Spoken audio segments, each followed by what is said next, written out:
I was, of course, curious to see what mainstream media was reporting on this, what kind of commentators they were having on, what kind of pundits they had on today.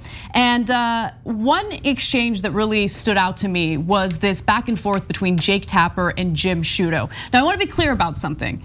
The Taliban is not in any way allied with ISIS. The attack that happened this morning was carried out by ISIS. Now, with that said, there is absolutely no intel indicating that the Taliban and ISIS work together. It's important to remember that. It's important to know that context as you listen to Jim Sciutto just floating something out of thin air. But the US is leaving. Is this more have to do with ISIS-K trying to establish itself, or the rivalry with the Taliban? Multiple ideas. As you know, these groups thrive on chaos, right? I mean, their power is built on fear. Multiple intents, it seems. One, you have a competition in that country among terror groups for prominence. ISIS-K is something of an offshoot of the Taliban a number of years ago. That said, we shouldn't imagine that these groups don't remain connected in some way, right? I mean, that can be misleading as well, because oftentimes they have shared interests, and that's why relying on the Taliban to be your kind of first ring of security around that airport has risks involved, right? And we've seen those risks bear out. Connected in some way. Now, to utter that sentence, you'd have to provide some sort of evidence, at least a hint, right? Look, I'm speculating here. However, because of these details, I speculate that maybe the Taliban was working with, but he didn't even do any of that. He didn't do any of that. Connected in some way. How? Where did you get that from? Is there anyone in the intel community? And by the way, they love to rely on scoops from the intelligence community, which of course has its own interests in perpetuating war. But even in this case, there's no one in the intel community saying that the Taliban's working with ISIS.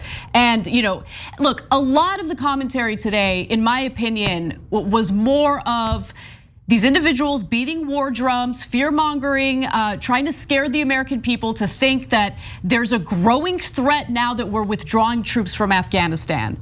And our involvement in that war has been nothing more than a complete and utter failure and disaster. We have only destabilized that country further. Okay, he said they have shared interests. Really? Well, name them, Jim. What shared interests do they have?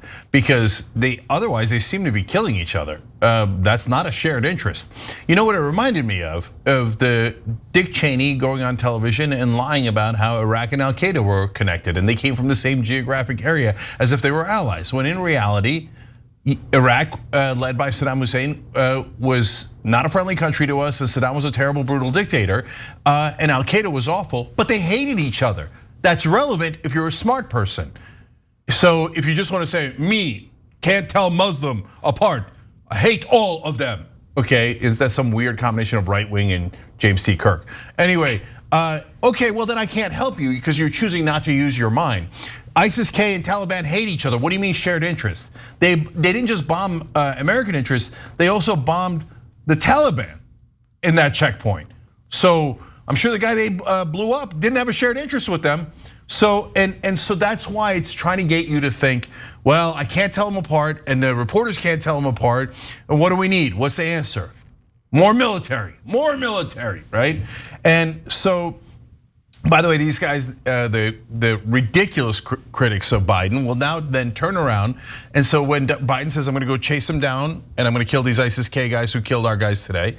And when they eventually do some version of that, guaranteed some of the critique will be, those guys were fighting the Taliban. Now you're helping the Taliban. This is outrageous. Okay, now there's a good argument that you shouldn't get out. Don't go back in, don't go do bombings. You're not gonna find who ISIS-K is in the mess of Afghanistan. And Taliban and ISIS-K are about to kill each other and shred each other to pieces anyway, right? Stay the hell out, right? So that's a fair argument. But what will be an unfair argument is when he goes to bomb ISIS-K, they'll say, oh, now you're helping the Taliban. And now speaking of unfair arguments, Donald Trump. So today he came out and said about all this, what a terrible failure, no vetting. Now, this is not about our guys getting killed. And this is not about we didn't rescue enough Afghans who helped us. Right, by the way, it's the opposite. Real quick, 60 Afghans also died today, 140 injured. I mean, the videos are so gruesome, so awful. And do you think he cares about any of that? Of course not. So yeah, ISIS-K, by the way, then had a couple of people on the ground who then opened fire with some version of automatic weapons into the crowd. So just started mowing people down, civilians, okay? So Trump says about our Afghan allies, interpreters, people who help our troops, etc. He said, how many terrorists will Joe Biden bring to America? Now, meanwhile, right-wingers are now turning around and going, oh yeah, Trump should get credit for the withdrawal, but if he was in charge, we would have done a great exit, man, and he would have saved all those Afghans. No, he just told you he wouldn't have brought any of them in. He would have said, oh, we have to do further vetting, and that means we're gonna leave him behind. Yep. The Taliban's not letting anybody else out. They said, you can take the Americans out, but after August 31st, you're done. No Afghans allowed to leave, okay? And they're gonna find, they have the biometric information for the people who helped us. Yep. We created that information, and then as soon as the Afghan military ran and we ran, the Taliban grabbed that information. They're gonna go systematically execute everyone who worked with us, who remains in the country. And Trump and many other conservatives now are saying, good. Let them, right? Yeah, I don't want them coming here, so let's vet them for longer while they get murdered all over Afghanistan by the Taliban. So don't tell us Trump would have done it better. Trump would have done it way worse, and he just told you he would. Why are we pretending like Trump was some sort of foreign policy genius? He was a complete and utter disaster. I mean, speaking of abandoning our allies, what did we do to the Kurds who were assisting us in defeating ISIS in Syria? I mean, Trump just had a weekend call with Erdogan. Erdogan told him, hey, pull the US troops out of this region of Syria where the Kurds are. Trump did exactly that. Turkish forces came in, just started slaughtering the Kurds, our allies who helped us defeat ISIS in Syria. That's what happened. So I'm not surprised at all that Trump would have that take in regard to our Afghan allies on the ground in Afghanistan. One last thing about Trump. For his ridiculous defenders. They're like, oh, he was gonna withdraw anyway, man. Was he? He had 4 years. Why didn't he do it?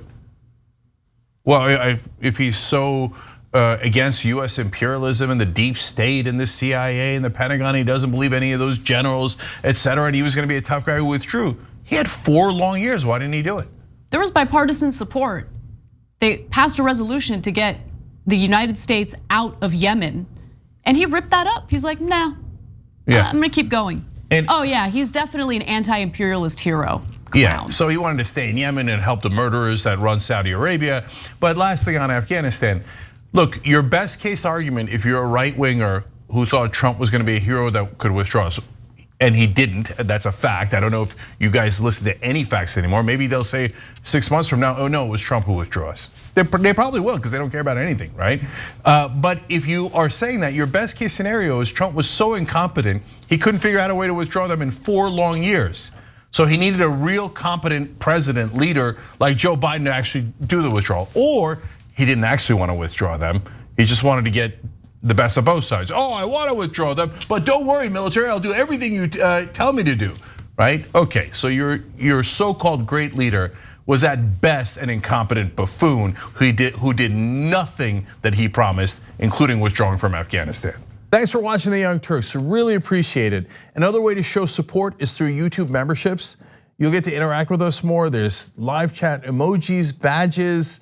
You've got emojis of me, Anna, John, JR, so those are super fun. But you also get playback of our exclusive member-only shows and specials right after they air. So all of that, all you gotta do is click that join button right underneath the video. Thank you.